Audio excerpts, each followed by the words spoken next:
Welcome back. If you've just joined us, you're watching the news at 10 live on Channels Television. A reminder of our top stories. Federal Executive Council directs Minister of State for Petroleum to end fuel scarcity in the country before the end of this week. President Buhari begins two-day official visit to Kano, commissions projects and reaffirms commitment to prison reforms. NAPTIP says only 2 of 26 women who died in the Mediterranean were Nigerians, as more citizens make their way back to the country from Libya. And President Trump announces U.S. recognition of Jerusalem as Israel's capital.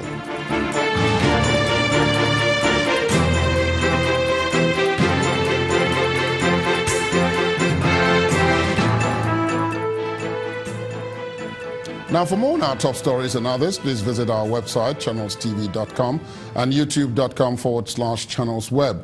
Also, please log on to m.channelstv.com to watch us on your mobile device, or download the Channels TV app for Android, iOS, and Windows phones from their respective stores.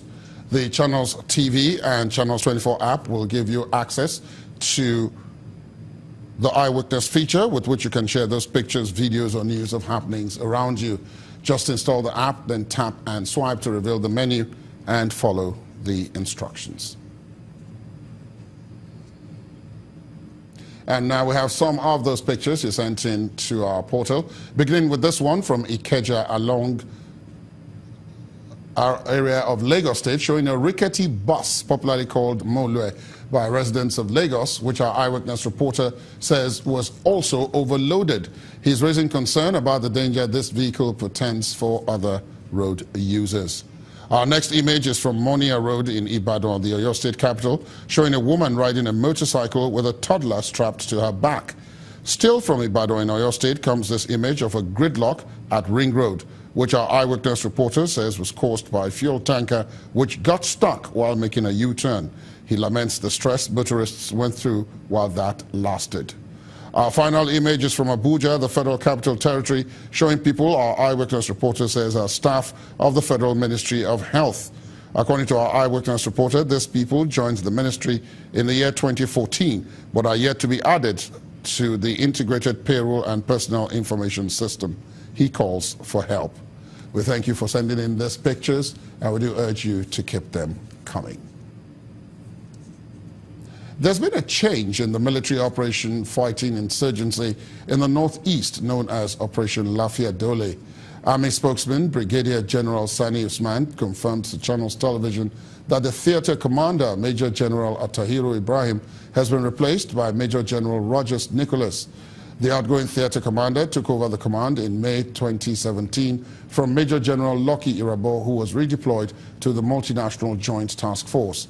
Attacks by Boko Haram militants have intensified in recent times, raising concerns over what appears to be a waning capacity of the military to tackle the new mode of attacks by the insurgents. 401 stranded Nigerians have voluntarily returned home from Libya. The first set of 144, with a majority being male, arrived at the cargo area of the Murtala Mohammed International Airport aboard a Boeing 737 aircraft, while the second batch of 257 arrived early this morning. The voluntary repatriation was facilitated by the International Organization for Migration, the European Union, with the help of the Nigerian Embassy in Libya. The Boeing 737 aircraft taxis in and out of its belly. Young male and females make their way out. One touches the floor in gratitude. While some proceed to the immigration table, another assisted into the ambulance, perhaps maimed for life after the experience in Libya. Among the lot, this 29-year-old man tells us he made the journey out of hardship. I go to Libya because there is no work in Nigeria. I find work, no work. He told me that if I reach there, then if we work for Libya, then from there we cross to Germany. For some others, Libya was an experience in between the good and the ugly. As state officials received their own for the onward journey, A senior official of government encourages the media to do more as some are still making their way to the northern African country. Some might still be on their way because they don't get information about what is going on. They just tell them you're going to Europe and they don't know what they're going to go through. So massive awareness, and I appeal to the media, massive awareness on the dangers of this kind of migration. And as they make their journey back home to their individual states, many are hoping that the state authorities as well as non-governmental organizations will rally around them to make their return more meaningful. From the cargo area of the Muritala Mohammed International Airport in Lagos, Bukola Joe Oketumbi, Channels Television News. Meanwhile, the National Agency for the Prohibition of Trafficking in Persons highlights that only 2 of 26 women who drowned in the Mediterranean in November of 2017 have been confirmed as Nigerians. A director from the agency made this known to a joint committee of the House of Representatives, which is investigating the death of the women and the reported modern-day slave trade in Libya.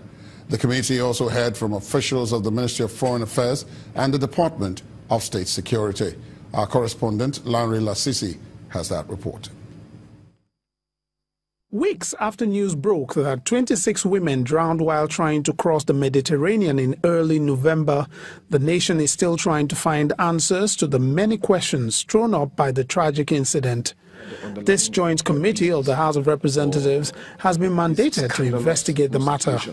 The committee is also to look into reports of modern-day slavery in Libya involving Nigerians. The official from the National Agency for the Prohibition of Trafficking in Persons provides invaluable insight into the present position. When I finally arrived in Italy, I was informed by the Italian officials that out of the 26 dead women, only 3 were identified as Nigerians. Later, information got to me that only 2 of the women were Nigerians. In their response, the Italian embassy stated that more details that will help in confirming the true identities of the 26 deceased girls has been forwarded to the relevant authorities in Italy for action, and the agency will be furnished with same when the relevant authorities respond to the request. The lawmakers then turned to the officials of the Ministry of Foreign Affairs, who explained the difficulties they face in Libya while trying to help Nigerians in the North African country. Our ability to work is a function of the cooperation of the government. If the government is not able to cooperate with us, we can't function well. It can be interpreted as if we are not doing anything. Do they have passport? We identify them normally. From my first introduction, they don't go, even if they have passport, they tear it.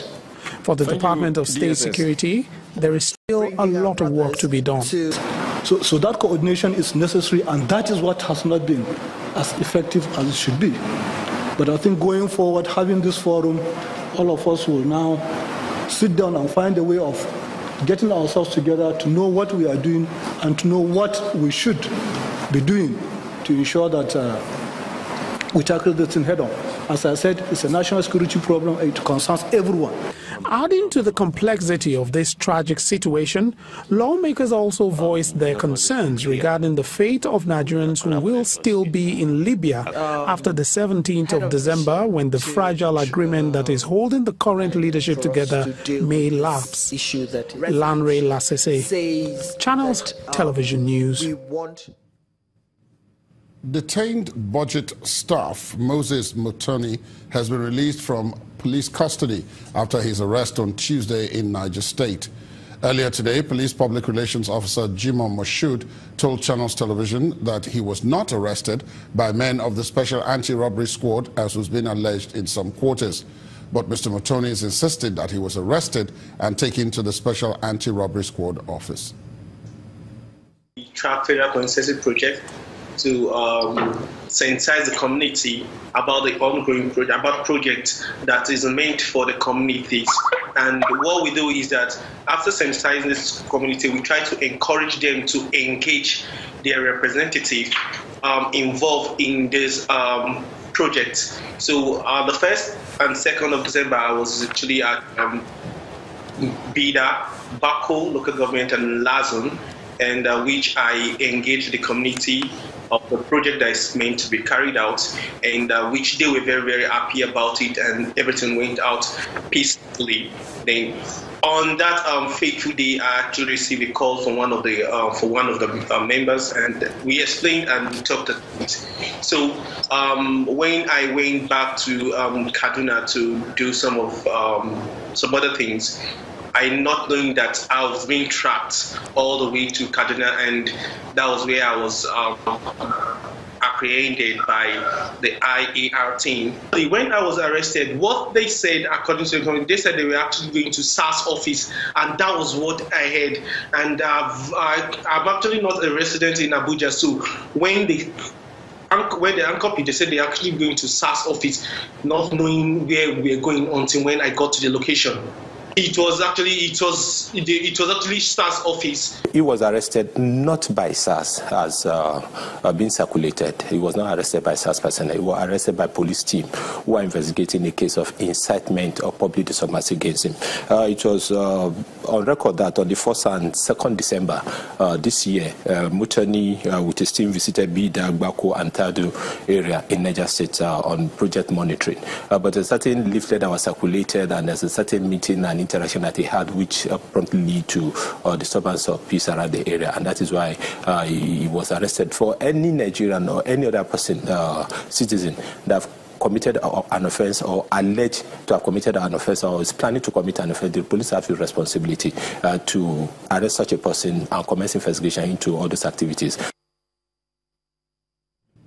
The former National Publicity Secretary of the People's Democratic Party, the PDP, Mr. Odisa Metu, has called another witness to testify in his defense in the case of a 400 million naira fraud brought against him by the federal government.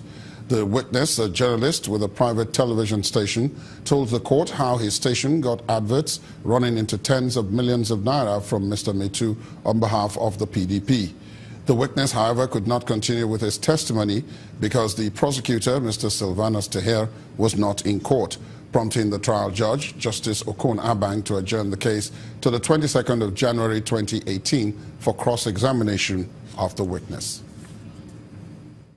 We brought a witness because it's always been our belief that given sufficient time, we will produce a witness. We were only given 17 hours to produce a witness, and we said it was insufficient. Now we were given 17 hours plus 24 hours, and we have a witness who stood like a rock of Gibraltar. We don't have a problem. The innocence of our client has always been pleaded by us, and we do not have intentions of delaying the trial. When we come back, he will be cross-examined, and then we go on. All we said is that we have planned out our defense, and it does not behove on the court to tell us how to marshal out our defense. Section 36 of the Constitution of the Federal Republic of Nigeria, 1999, as amended, gives our client the latitude to formulate his defense and follow it to the letter, and that is where we are. It is not a surprise that a witness came. We have witnesses. When the news at 10 returns, Nigeria's foreign exchange reserves jump to more than $38 billion as foreign direct investment into the country hits $10 billion since April. That'll be on the business news. Please stay on with us.